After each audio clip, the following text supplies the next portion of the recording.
I come from a very different place. I come from the East Coast. I come from New York City, Rochester, Detroit. But you guys in Nebraska, you got it harder than most, okay? So keep being visible, keep being yourselves. It's free to be me, right? Right. All right. Fuck yeah, girl. Give me some of that shit. All right. Let's do some poetry, huh? You have no idea how long it has taken me to come out of my shell. Despite the hell, the fire, the brimstone that is facing me, chasing me down a sideways street in the eve of winter when the leaves come crashing down. Like curses rendered in a far too Stygian dream. And I, a mediocre oyster that clams shut at the mention of your name, choking on the sand of insecurity that eventually welds into a heavy pearl. Gritty, opalescent, deep in the pit of my stomach, weighing me down to the bottom of the ocean where I can smell the center of the earth and its nervous iron acid reflux that creeps up my throat as the sponge is magnetized to my inner thighs. Hey, to offer a full view of what I could offer you, subtracting the passion and the heat, the hard jet stream of a red-faced daydream that I try to recall as I stutter and stall, falter and fall into some sort of feeling for you, in just one word that no one heard that might change just how you look at me. But my edges are rough, though good for riding and space providing. I can provide a safer place for you, despite this sand trap in my stomach, weighing me down with 6 cement shoes, taking the captain down with the boat as my voice burns in my throat, that I could use a stronger dosage, that I could take through osmosis so I wouldn't have to face my fear of needles. And sure, I could change, but who am I to complain? Because I made millions off that pearl.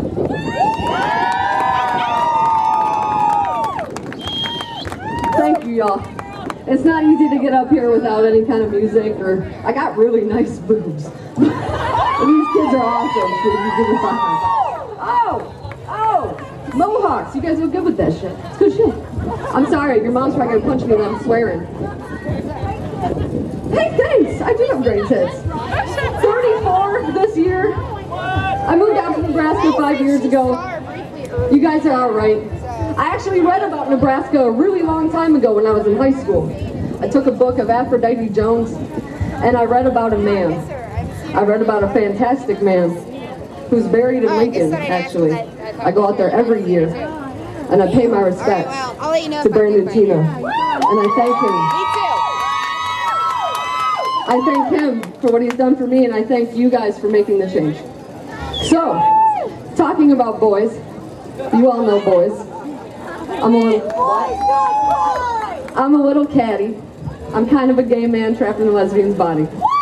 But, for all you ladies out there, and for men, you can switch the gender if you want, but there's this like onslaught of questions that happen, that people ask you constantly.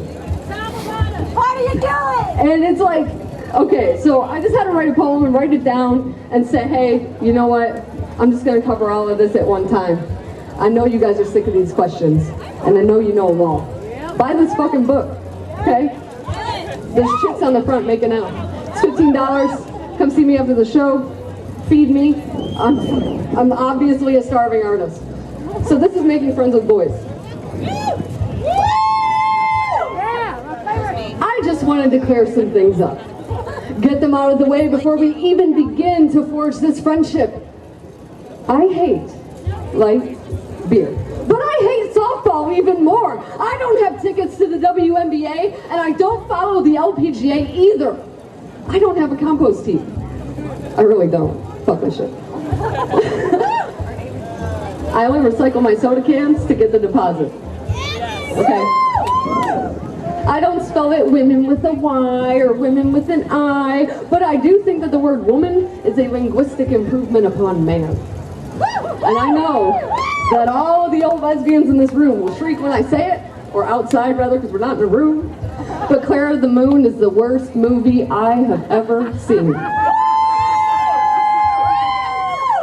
Although I must admit, I never got around to reading Hall's Well of Loneliness. But I will take this time to recommend Daphne Skalinsky and The Last Time I Wore a Dress. Come here, babies. Come here, babies. Lean in closer, because I'm sure I would get picked off by a sniper if I said this above a whisper, but Toni Morrison bores the hell out of me. I would have rather follow Adrian Rich around the grocery store. I would rather have a little crush on Audre Lorde. And I'm just as much a lesbian as you, buddy.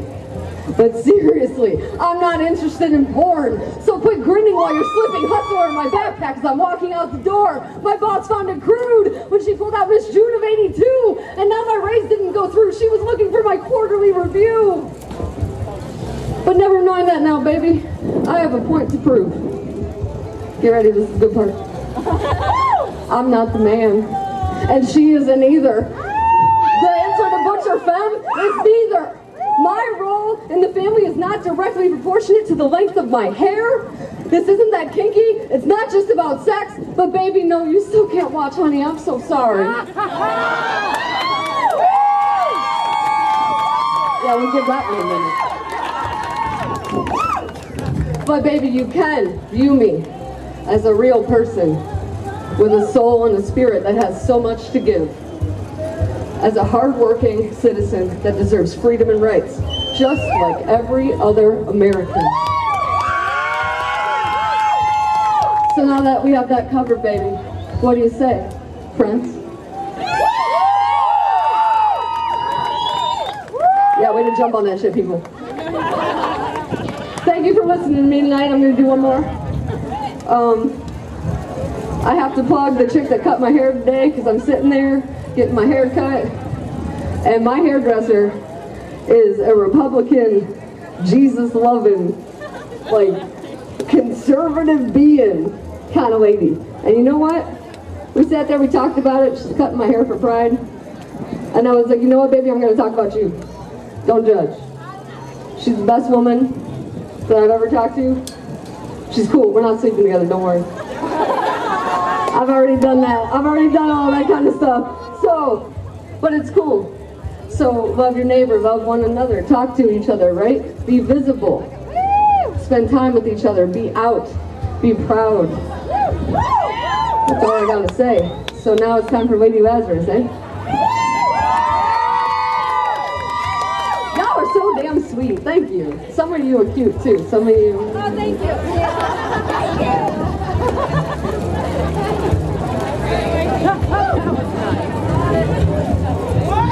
Got it! You got it! Forget it! Somebody give me a first line. Come on. Otherwise I'm just going to show my boobs. Y'all are relentless. Relentless people. Huh? Oh, alright, I'll do tiptoeing in the meantime. Tiptoeing through the used condoms strewn on the piers off the West Side Highway, Sunset behind the skyline of Jersey, walking over the water with a fetus holding court.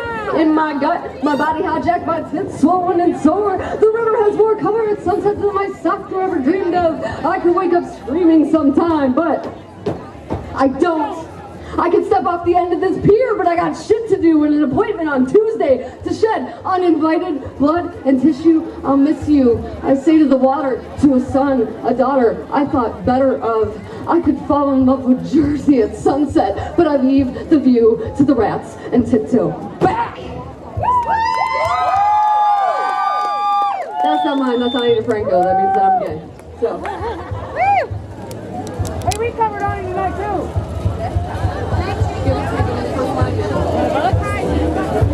She's got your book. No. She's got your book. Give her a book. No, don't give me that fucking book. This poem is so damn charming. I wrote this poem about my first love. Everybody has one. They usually treat you bad, and they leave you behind, and you're still in love with them like 5 years later. So girl, I feel you. You got lots of feelings. You should get up here next year. Heartland Pride 2014, where Alaina blows it on stage.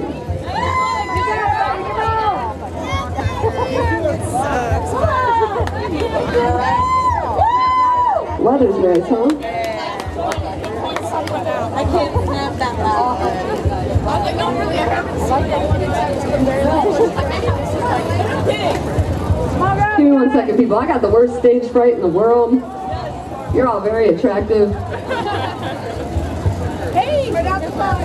Hey, how are you doing? Let's go, let's go, let's go. Oh, beautiful.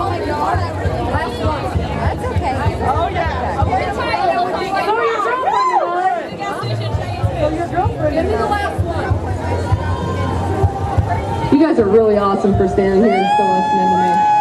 I'm serious. No, Jack, that's because of my fucking dedication. I'm taking this book back. This book is that important. $15. I was bored at least once, right?